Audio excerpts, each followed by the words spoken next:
में आपका स्वागत है।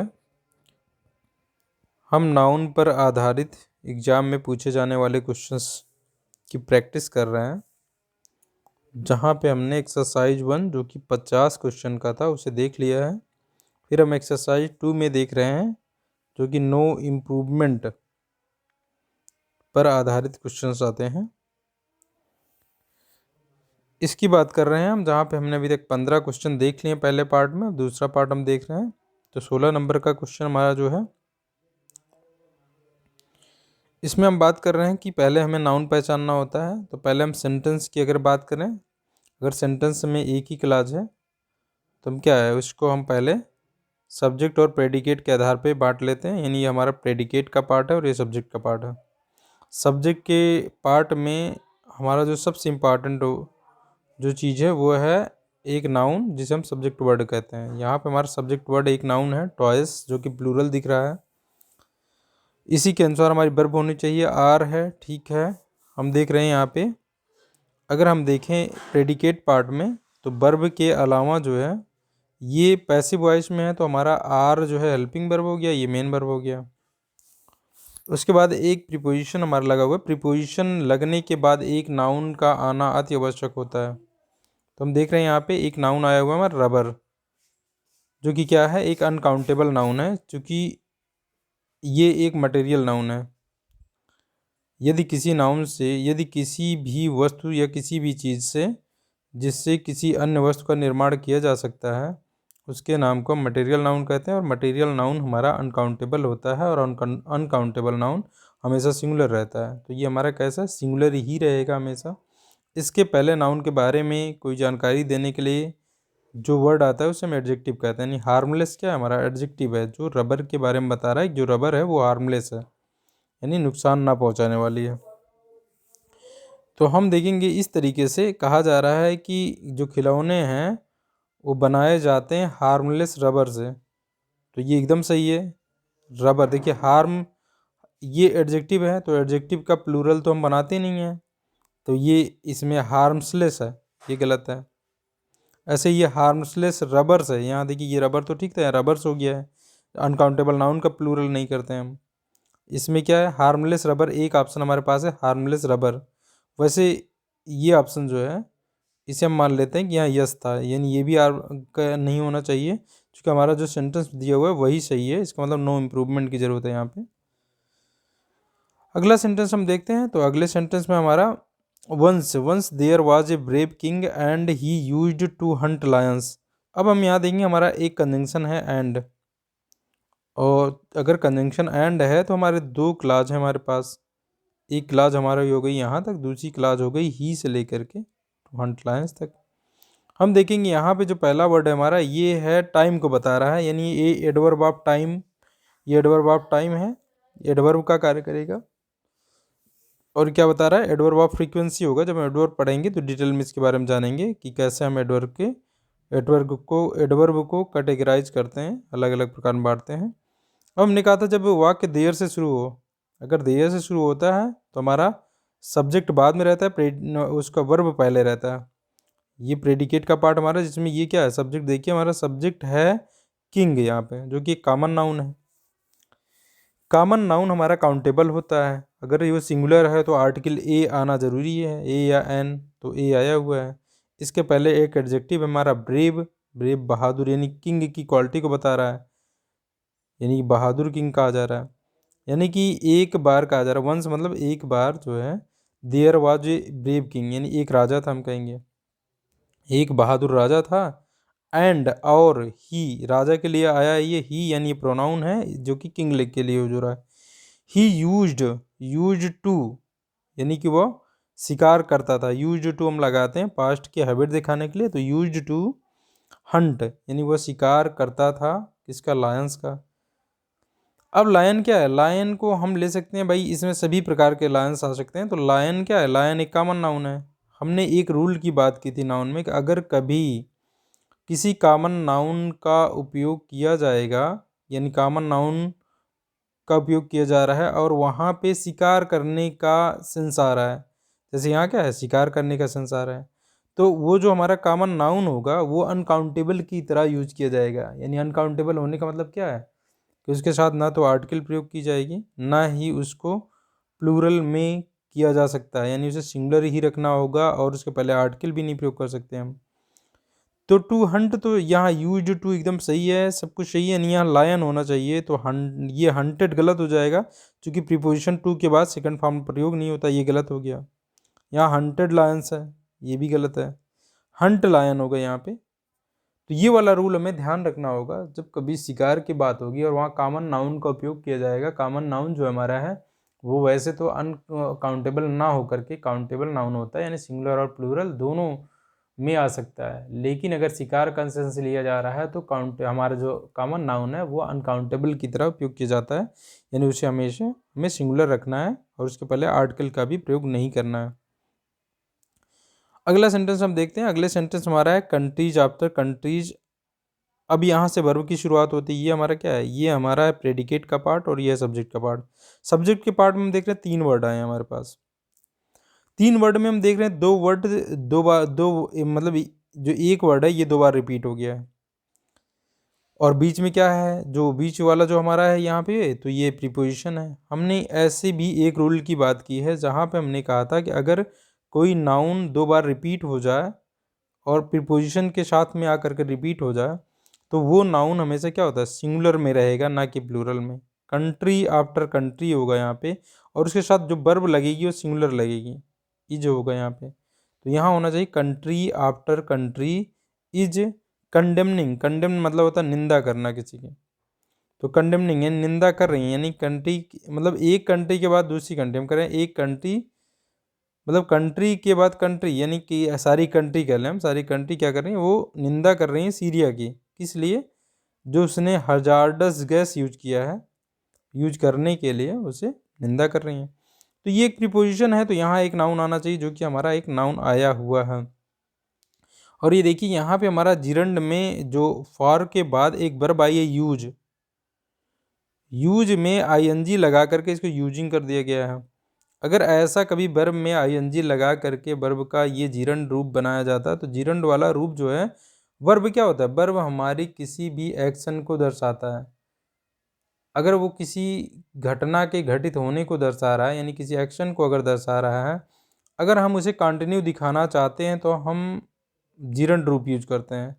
जैसे हम यहाँ दिखाना चाहते हैं भाई, जब ये बोला जा रहा है तब सीरिया की आलोचना हो रही है और सीरिया क्या कर रहा है, उस समय सीरिया लगातार क्या कर रहा है, खतरनाक जो गैस है उसे यूज कर रहा है। यानी हम कंटिन्यू दिखाना चाहते हैं कि सीरिया इस समय जो खतरनाक गैस है वो इसे यूज कर रहा है। हजार्डस मतलब कि खतरनाक, तो खतरनाक जो गैस है उसे लगातार यूज कर रहा है उस समय, ये हम कंटिन्यू दिखाना चाहते हैं कि जो यूज कर रहा है उसकी सब लोग क्या कर रहे हैं, कंट्री के बाद कंट्री जो है वो इसकी निंदा कर रहे हैं। तो ऐसे केस में जब हमें कोई चीज़ को कंटिन्यू दिखाना होगा तो वर्ब में आईएनजी लगा करके वर्ब का जिरंड फॉर्म बनाया जाता है। तो हमने देख लिया यहाँ पे, यानी ये वर्ब था, ये हमारा एडजेक्टिव है जो कि इसकी इस नाउन की विशेषता बता रहा है। प्रीपोजिशन के बाद हमने कहा एक नाउन आना चाहिए, नाउन आया हुआ है। तो हमने देखा क्या, ये कंट्री आफ्टर कंट्री होना चाहिए। अगला सेंटेंस हम देखते हैं। अगला सेंटेंस है, हमने कुछ अपने जो नाउन के रूल की बात की है तो हमने डिटेल में इन सब की बात कर रखी है।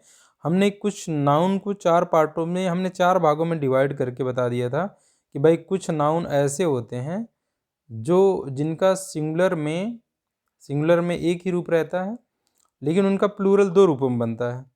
जैसे हमने यही बात की थी कि भाई फिश जो है ये सिंगुलर में तो फिश ही रहेगा, लेकिन इसका प्लूरल 2 अर्थों में होता है और अलग अलग होता है। जैसे एक फिश हो सकता है इसका प्लूरल और फिशेस हो सकता है। फिश वाला तब होगा, फिश वाला इसका अर्थ तब होता है जब एक ही प्रकार के हम मछली की बात कर रहे हो तब फिश होता है इसका प्लूरल। लेकिन फिशेस तब हो जाता है जब हम अलग अलग प्रकार की मछलियों की बात करने लगे, तब इसका हम फिशेस प्लूरल मानते हैं। तो ये हमने बात की थी उस समय। तो यहाँ पे हम देखेंगे, अगर हम कह रहे हैं फिश इज, ये है हमारा प्रेडिकेट पार्ट, ये है सब्जेक्ट। अब यहाँ फिशेस तब करेंगे जब अलग अलग हमें सेंटेंस से ऐसा मिले कि अलग अलग प्रकार की मछलियों की बात की जा रही है।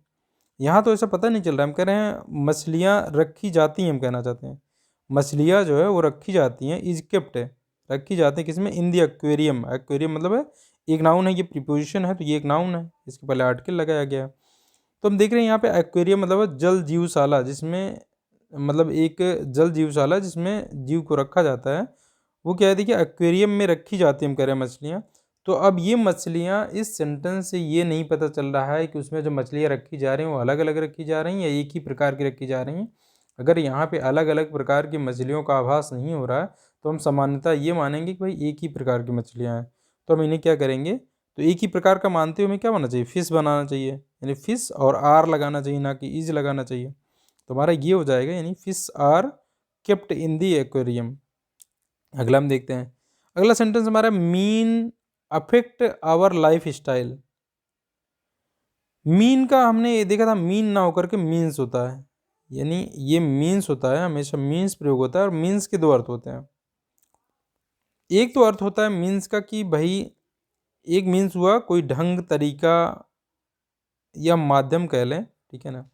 यानी हम जैसे कहें कि इस मैनर से किया हमने, इस मैनर, मैनर मतलब ढंग, तरीका, इस तरीके से हमने किया। ये करने का मतलब मीन्स क्या था, यानी इस ये करने का माध्यम क्या था। एक मीन्स है जो आजीविका के लिए लिया जाता है, कमाई के लिए जो लिया जाता है, जिनका अर्थ होता है कमाई का सेंस, ठीक है ना। अब हम यहाँ जो सेंस लेंगे, हम अपना सेंटेंस पढ़ेंगे और अर्थ देखेंगे क्या लेना है हमें यहाँ। हम करें अफेक्ट मतलब होता है प्रभावित करना, ये एक वर्ब है, ठीक है, एक वर्ब है। अच्छा, ये वर्ब और हमारे सब्जेक्ट में भी सामंजस्य भी बैठा नहीं दिख रहा है, क्योंकि हमारा सब्जेक्ट दिख रहा है तो सिंगुलर, लेकिन हमारा जो वर्ब है उसमें यस या यस लगना चाहिए था। चूंकि भाई अगर हम प्रेजेंट इंडेफिनिट टेंस बनाते हैं तो वर्ब में अगर सब्जेक्ट सिंगुलर है तो यस या यस आना चाहिए। तो अफेक्ट में यस या यस लगा नहीं हुआ है, तो अभी सेंटेंस ही हमारा पूरी तरीके से हमें गलत दिख रहा है। अगर ये सही होता तो मीन के साथ में अफेक्ट्स होता। तो पहली बात तो हमें गलती तो ऐसे पकड़ में आ रही है। बाकी अब अगर हम मीन्स इसे कर देते हैं, अगर हमने मीन्स कर दिया तो देखने में क्या लग रहा है, ये प्लूरल दिख रहा है। मीन्स क्या है, मीन्स हमें दिख रहा है प्लूरल की तरह। तो अब हम अगर देखेंगे तब हमें क्या हो जाएगा, तब अफेक्ट एकदम सही लगेगा, तब अफेक्ट सही लगेगा। लेकिन हम अगर मीन्स का अर्थ लेते हैं कमाई, अगर हम कमाई लेते हैं या हमारी जो आजीविका है उससे लेते हैं, तब ये सिंगुलर माना जाएगा। और सिंगुलर यानी अनकाउंटेबल होगा, अनकाउंटेबल के सेंस में ये सिंगुलर हो जाएगा। तो अफेक्ट्स होना चाहिए, ना कि अफेक्ट होना चाहिए। तो क्या हो जाएगा, means affects our life style, ये हम यहाँ पे प्रयोग करेंगे। और यही लाइफ स्टाइल को कौन करेगा भाई, तरीका थोड़ी लाइफ स्टाइल को जो है प्रभावित करेगा। प्रभावित कौन करता है भाई, हमारी जो कमाई है वो हमारी लाइफ स्टाइल को निर्धारित करती है कि हमारा लाइफ स्टाइल कैसा रहेगा, हम किस तरीके का जीवन यापन करेंगे। ये हमारी कमाई, हमारी आजीविका जो है, हमें जो मिल रही है, जो कमाई हमारी, वो हमारी निर्धारित करेगी। तो मीन्स अफेक्ट्स हो जाएगा आवर लाइफ स्टाइल। अब आगे हम देखते हैं हमारा अगला जो सेंटेंस है, ये अगले वाले प्रकार का। हमने एक नाउन पढ़े हुए हैं, ऐसे नाउन जो हमने पढ़े हैं कि भाई वो सिंगुलर और प्लूरल दोनों अर्थों में एक समान से दिखते हैं। वो अगर वो, जैसे हमने देखा था एक शिप, देखते हैं हम शिप, शिप मतलब है क्या, भेड़। अब चाहे इसे सिंगुलर कहना हो या प्लूरल कहना हो, ये यही होगा, यानी इसी का मतलब सिंगुलर में भी है प्लूरल में भी। मतलब हम भेड़ भी कह सकते हैं और भेड़े भी कह सकते हैं, कई भेड़। ऐसे ही ईनिंग एक वर्ड है, हमारा ईनिंग एक वर्ड है जो कि क्या है, ईनिंग्स रहता है हमेशा। ये सिंगुलर में भी रहता है और प्लूरल में भी, और काउंटेबल भी होता है, इसलिए इसके पहले एन लग सकता है। तो ये हम देखेंगे यहाँ ईनिंग्स होना चाहिए। अगर इसकी बात करें, ये है प्रेडिकेट का पार्ट, ये सब्जेक्ट का पार्ट। सब्जेक्ट में हमारा प्लूरल है, द प्लेयर्स है, the players are taking rest है, यानी वो रेस्ट कर रहे हैं, रेस्ट ले रहे हैं। आफ्टर, ये हमारा प्रीपोजिशन लग गया, तो एक नाउन आना चाहिए जो कि आया हुआ है आफ्टर एन इनिंग, इनिंग्स, तो इनिंग्स होना चाहिए। अब हम एक यहाँ अगला सेंटेंस में देखते हैं, तो यहाँ हेयर है। हेयर हमने जाना था कि हेयर हमारा काउंटेबल और अनकाउंटेबल दोनों हो सकता है, लेकिन विशेष स्थिति में ही काउंटेबल होगा। जैसे हम कहें कि भाई अगर हम किसी के बालों, पूरे बाल की बात करते हैं कि किसी के बाल जो हैं, ये हम कहें काले हैं, किसी के बाल काले हैं, यानी पूरे शरीर की पूरे बाल की बात करते हैं, तो हम इसे अनकाउंटेबल की तरह लेंगे, क्योंकि तब काउंट नहीं कर सकते। लेकिन हम कहें किसी के सर में 5 सफ़ेद बाल हैं, भाई अब हम काउंट कर सकते हैं ना, उसके पूरे बालों में से 5 सफ़ेद बाल हैं, तो ऐसी स्थिति में काउंटेबल हो जाता है। तब 5 के साथ यानी 5 हेयर्स हो जाएगा, ना कि हेयर रहेगा। बाकी स्थितियों में ये अनकाउंटेबल रहेगा। अगर हम संपूर्ण रूप से पूरा लेते हैं तो ये अनकाउंटेबल रहेगा और सिंगुलर रहेगा। मैं जैसे हम कह रहे हैं माई ग्रैंड मदर्स हेयर, मैं अपने ग्रैंड मदर की पूरे हेयर की बात कर रहा हूँ। तो क्या है ये, हेयर होना चाहिए ना कि हेयर्स होना चाहिए। और देखिए इसके साथ में अगर हेयर, यहाँ बात किसकी हो रही है, ग्रैंड मदर की नहीं बात हो रही बल्कि हेयर की बात हो रही है। अगर ये होता ही प्लूरल तो यहाँ इज नहीं लगता, आर लगता है यहाँ पे। यानी इस हिसाब से हम क्या करते, ये वाला सही कर सकते थे। लेकिन हमें यहाँ ये भी ध्यान रखना होगा कि भाई हेयर्स नहीं कर सकते हम, इस स्थिति में हम हेयर करेंगे तो हेयर इज, ये क्या होगा, हेयर इज वाला होगा, क्योंकि अनकाउंटेबल है, सिंगुलर है, तो हेयर इज ये वाला वहाँ सही हो जाएगा, इज ग्रे। यानी मेरी ग्रैंड मदर के हेयर जो है ग्रे हैं, हम कहना चाहते हैं। यहाँ पे हमको अनकाउंटेबल दिखाना है हमें। अगला सेंटेंस हम देखते हैं। अगले सेंटेंस में हमारे यहाँ है कि भाई work is progressing day by day and will be completed. अब यहाँ एंड एक कंजंक्शन है हमारा, तो ये हमारा एक हमारा क्लास हो गई, दूसरी क्लास यहाँ से हो गई। और हम जानेंगे जब और डिटेल में, हालांकि हमने जब कंजंक्शन जब हम देख रहे थे वहाँ पे क्लास के बारे में देख रहे थे, हमने क्लास का क्लासिफिकेशन किया था, तो वहाँ पे देखा था हमने और इसकी हमने बात की थी। और बाद में हम फिर से देखेंगे जब, तो और डिटेल में बात कर लेंगे। जब सारे पार्ट्स ऑफ स्पीच हम देख चुके होंगे तो हम और डिटेल में बात करेंगे कि भाई एंड जो कोऑर्डिनेटिंग कंजंक्शन होता है, एंड अगर ये आता है तो कुछ चीज़ें हम कॉमन लेकर के चल सकते हैं। जैसे यहाँ हम देखते हैं क्या कॉमन ले रहे हैं हम। तो पहले हम बात करें कि ये हमारा एक क्लास है, दूसरा क्लास ये है हमारा। तो पहले क्लास की अगर मैं बात करूं तो पहले क्लास में क्या है, पहले क्लास में हमारा प्रेडिकेट का पार्ट ये है, यहाँ तक सब्जेक्ट ये है। सब्जेक्ट में जो हमारा नाउन आ रहा है वो एक ऐसा नाउन है जो कि हमें अभी प्लूरल दिख रहा है।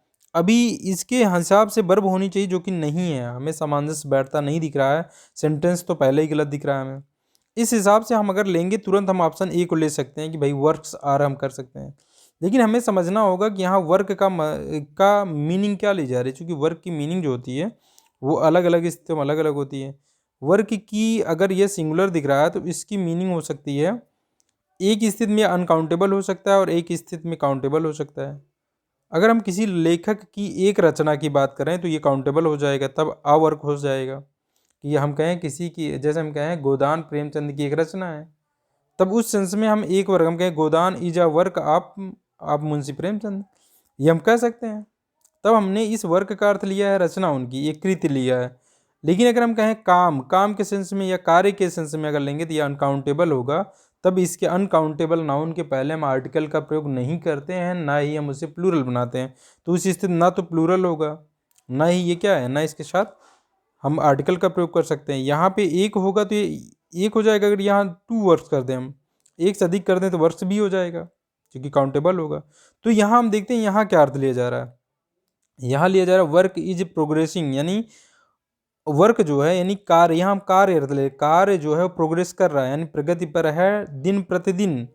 दिन प्रतिदिन क्या है, ये प्रगति पर है हम कह रहे हैं।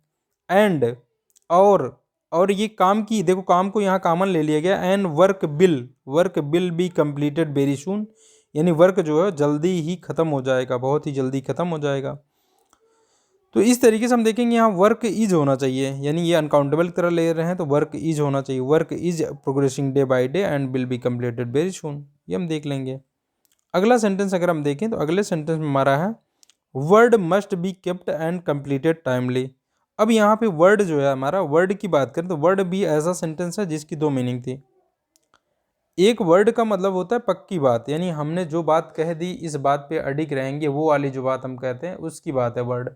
वर्ड का मतलब हो गया प्रतिज्ञा, हम कह लें हमने जो प्रतिज्ञा दी है, ठीक है, जो प्रतिज्ञा की है उस पर हम वर्ड की ये मीनिंग लेते हैं। तो ये अनकाउंटेबल हो जाएगा, क्योंकि प्रतिज्ञा क्या है, उसे आप छू नहीं सकते, अमूर्त रूप है, अब्स्ट्रैक्ट नाउन में आ जाएगा, तो इस सेंस में अनकाउंटेबल हो जाएगा। लेकिन हम वर्ड अगर शब्द की बात करें कि एक सेंटेंस में 5 वर्ड हैं, तो देखिए उस सेंस में ये शब्द का अर्थ रहेगा, तब इसका ये क्या हो जाएगा, तब ये काउंटेबल हो जाएगा। अगर कोई एक सेंटेंस बनाना चाहते हैं या कुछ भी हमने लिखा है एक वर्ड का है तो अ वर्ड हो सकता है, सिंगुलर भी हो सकता है ये, और इस स्थिति में ये प्लूरल भी हो सकता है चूंकि अब काउंटेबल है।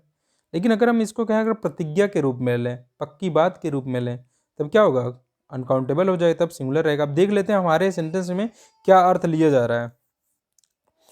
तुम्हारा सेंटेंस भी एक कंजंक्शन लगा हुआ है, तो ये 2 पार्ट में बटा हुआ है, दो इसमें 2 हमारे क्लास हैं, एक क्लास यहाँ तक दूसरी वहाँ। यहाँ पे दूसरी क्लास के लिए जो है ये हमारा सब्जेक्ट जो है वो कॉमन लिया जा रहा है। तो पहले हम देख लें वर्ड मस्ट बी केप्ट, हम करें वर्ड मस्ट बी केप्ट। ठीक है, क्योंकि ये हमारा क्या है पैसिव वॉइस में है, और दूसरी बात क्या है कि ये मॉडल वर्ब से बन रहा है, तो यहाँ वर्ब का तो सवाल ही नहीं पैदा होता, क्योंकि वर्ब जो है अगर मॉडल वर्ब लग रही है वो सिंगुलर प्लूरल दोनों के साथ एक समान ही लगती है, तो इसकी कोई गलती नहीं है। हम अब देखना चाहते हैं वर्ड का क्या वर्ड्स करेंगे या नहीं करेंगे। वर्ड सिंगुलर हम अगर इसका अर्थ लेते हैं प्रतिज्ञा या पक्की बात, तब हम यहाँ पे वर्ड ही रखेंगे। तो वही हम कह रहे हैं कि भाई वर्ड मस्ट बी केप्ट, यानी जो वर्ड यानी जो प्रतिज्ञा ली गई है उसे क्या, उसे रखना चाहिए। रखना का मतलब उसे पूरा करना चाहिए, ठीक है, मतलब उसे रखना चाहिए यानी उस पर अडिग रहना चाहिए। हम कह रहे हैं मस्ट बी केप्ट, केप्ट मतलब रखना, यानी वर्ड को रखना चाहिए, यानी हमने जो बात दी है उस बात पे अडिग रहना चाहिए। And word must be completed, यानी यहाँ इतना कॉमन है, word must be completed timely, और समय से पूरा किया जाना चाहिए। तो यहाँ हम इसका मतलब वही ले रहे हैं कि भाई पक्की बात या प्रतिज्ञा के रूप में, तो ये सही है यहाँ पे, तो नो इम्प्रूवमेंट होगा हमारा। अगला सेंटेंस हम देखते हैं। अगले सेंटेंस में हमारा है कि भाई Hindus and Sikhs are brothers, are brother. हमने बात की थी ब्रदर, ब्रदर से जुड़ा हुआ दो शब्द है, एक है ब्रदर और दूसरा है ब्रिदन, ब्रिद्रन, ये हम देखेंगे। यहाँ हमने कहा था ब्रदर जो है अगर एक ही यानी सेम फादर के पुत्र हैं, यानी सेम फादर के अगर सन की बात की जाए, अगर दो सन है उसके, तो उनके लिए ब्रदर का अर्थ हो जाएगा, ब्रदर्स हो जाएगा प्लूरल उनके लिए। लेकिन अगर हम कहना चाहते हैं कि बंधुत्व वाली भावना दिखाना चाहते हैं, भाईचारे वाली भावना दिखाना चाहते हैं कि भाई दो कम्युनिटी हैं इनमें भाईचारे की भावना है, तब हम ब्रिदन का प्रयोग करते हैं। अगर ऐसा कहीं सेंस देना है जहाँ पे, इसका मतलब जहाँ पे भी हमें ब्रदर वाला सेंस लेना है, और अगर वहाँ पे लगता है दो दो सन्स की बात की जा रही है, दो से अधिक सन्स की बात की जा रही है जो कि सेम फादर के हैं, तब हम वहाँ ब्रदर का ब्रदर्स करेंगे। लेकिन अगर ऐसी भावना नहीं है, हम भावना दिखाना चाहते हैं बंधुत्व वाली, भाईचारे वाली भावना दिखाना, तो ब्रिदन रखेंगे। तो यहाँ हिंदू और सिख जो है ये सेम फादर के सन नहीं हो सकते, तो इस केस में क्या होना चाहिए, और ये एंड से जुड़े हुए हैं तो यहाँ वर्ब आर ही लगेगी और ये ब्रिदन होगा, तो ये वाला हमारा सही हो जाएगा। ऐसे ही अगला अगर हम सेंटेंस देखें तो हमने बात किया था कि भाई अगर हम एक होल नंबर हो हमारा और हम इसी के साथ में एक हम फ्रैक्शन को दिखाना चाहते हैं साथ में, इसको इंग्लिश में लिखना चाहते हैं, तो हमने बात की थी यदि इनका हम जो प्रयोग करने वाले मल्टीप्लिकेशन के सेंस में नहीं कर रहे हैं, तो हम होल नंबर को पहले लिखेंगे, जैसे 2 लिखेंगे, 2 लिखेंगे, 2 के बाद हम रख देंगे जो नाउन प्रयोग करने वाले हैं। जैसे 2 के बाद आर रखना चाहते हैं, आर रखेंगे, चूंकि देखिए अब ये सिंगुलर है तो 2 अगर हम 1 किए होते तो आर रखते, 2 रखें 2 आर्स रखेंगे। उसके बाद एंड लगाएंगे, एंड के बाद आ हाफ, ये आ हाफ, अगर हाफ कर रहे हैं तो हाफ होगा, क्वार्टर होता था क्वार्टर हो जाता, तो ये रख देंगे हम। यानी नाउन को हम ये जो होल नंबर है उसके साथ रखेंगे, ना कि जो हमारा फ्रैक्शन वाला नंबर है उसके साथ। तो हम यहाँ देख लेते हैं, यहाँ पे क्या है, I reached in the party late by 2.5 hour, बाद में रखा हुआ है। यहाँ पे हम कहना चाहते हैं मैं पहुँचा था उस पार्टी में, लेट पहुँचा था, कितना लेट पहुँचा था, 2 घंटे और आधा घंटे यानी 2.5 घंटे लेट पहुँचा था। तो हम यहाँ करेंगे 2 के बाद रखना है हमें आर, तो देखते हैं किस आपने में सही है। तो यहाँ पे 2 के बाद आर्स होना चाहिए, क्योंकि ये प्लूरल है तो यहाँ ये प्लूरल होना चाहिए। 2.5 लिख करके छोड़ेंगे, इस तरीके से हम इसे सही कर सकते हैं। अगर इसका सेंस मल्टीप्लिकेशन होता तो ये नाउन कहाँ रहता, ये नाउन सबसे अंत में रहता है यहाँ पे।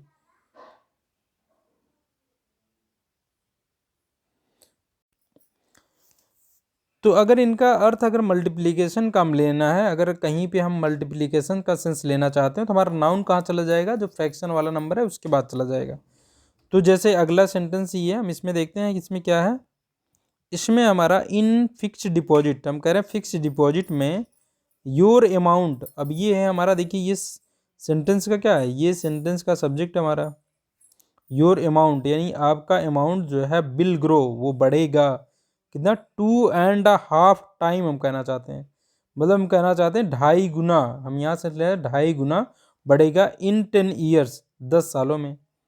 तो हम अगर यहाँ नाउन की बात करें तो एक तो नाउन हमारा हो गया ये इन फिक्स डिपॉजिट, हम फिक्स डिपॉजिट में बात कर रहे हैं, एक नाउन ये हो गया। दूसरा नाउन जो हमारे यहाँ सब्जेक्ट बन रहा है, ये सब्जेक्ट हमारा जिसमें एक नाउन ये हो गया, ठीक है, ये नाउन हमारा ठीक है।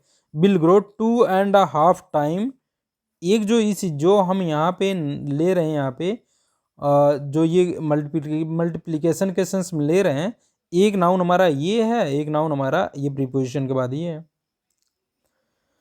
तो यहाँ पे देखें तो हमें तो गलती पहचाननी है यहाँ पे कि भाई ये 10 के साथ ईयर्स ठीक है, लेकिन यहाँ पे देखेंगे ये हमने कहा कि ये अगर हमें मल्टीप्लिकेशन का सेंस लेना है तो जो हमारा नाउन है वो कहाँ होगा, वो फ्रैक्शनल नंबर के बाद होगा। तो फ्रैक्शनल नंबर हाफ है, इसके बाद टाइम है, ठीक है। लेकिन हमने ये भी देखना है हमें कि जो ये सिंगुलर रहेगा प्लूरल, इसका निर्धारण कहाँ से होगा, जो हमारा होल नंबर वाला जो नंबर है उससे निर्धारित होगा। ये अगर ये सिंगुलर है तो ये सिंगुलर रहेगा, अगर यहाँ 1 होता तो ये टाइम होता, ये 2 है इसलिए टाइम्स होगा ना कि टाइम होगा। तो हम देख लेते हैं ऐसा कहाँ पे है, तो ये 2.5 टाइम्स होगा। यानी हम कहना चाहते हैं फिक्स डिपॉजिट में आपका जो अमाउंट है वो बढ़ेगा कितना, 10 सालों में 2.5 गुना बढ़ जाएगा। तो हम ये कह रहे हैं। तो इस तरीके से हम अगर होल नंबर के साथ फ्रैक्शनल नंबर को कैसे प्रदर्शित कर सकते हैं इंग्लिश में, वो आपको यहाँ बताया गया। अगर मल्टीप्लिकेशन का सेंस लेना है तो नाउन को आपको फ्रैक्शनल नंबर के साथ रखना होगा, लेकिन वो सिंगुलर रहेगा, ये प्लूरल वो हमारा होल नंबर वाला ही निर्धारित करेगा। अगर वो सिंगुलर को दर्शा रहा है तो सिंगुलर रखना है, अगर वो प्लूरल है तो प्लूरल को दर्शा रखना है वहाँ पे। ऐसे ही जब अगर हम मल्टीप्लिकेशन का सेंस नहीं लेते हैं तब हमें वो नाउन जो रख रहे हैं वो नाउन होगा हमारा होल नंबर के साथ में, ये ध्यान रखना है। आगे हम देखते हैं अगले सेंटेंस में हमारा क्या है। अगले सेंटेंस में है पुट दीज बुक्स। अब यहाँ वर्ब से ही सेंटेंस की शुरुआत हो गई, तो ये हमारा इंपरेटिव सेंटेंस में ऐसा होता है।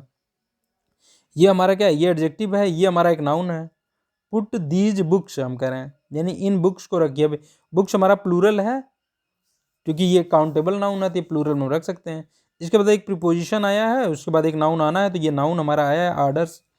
अब आर्डर्स की अगर हम बात करें तो हमने आर्डर का 2 अर्थ लिया था। आर्डर तो आर्डर रहता है एक, ठीक है। आर्डर का एक सेंस होता है क्रम, एक होता है क्रम, और एक इसका अर्थ होता है आदेश।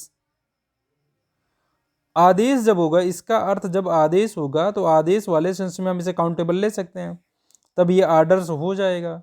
लेकिन आर्डर अगर क्रम लेते हैं तो क्रम का क्रमों हम नहीं कह सकते, ये प्लूरल नहीं होगा क्योंकि ये अब अनकाउंटेबल नाउन बन गया। अगर अनकाउंटेबल नाउन है तो ना तो इसके पहले आर्टिकल का प्रयोग और ना ही ये प्लूरल में हो सकता है।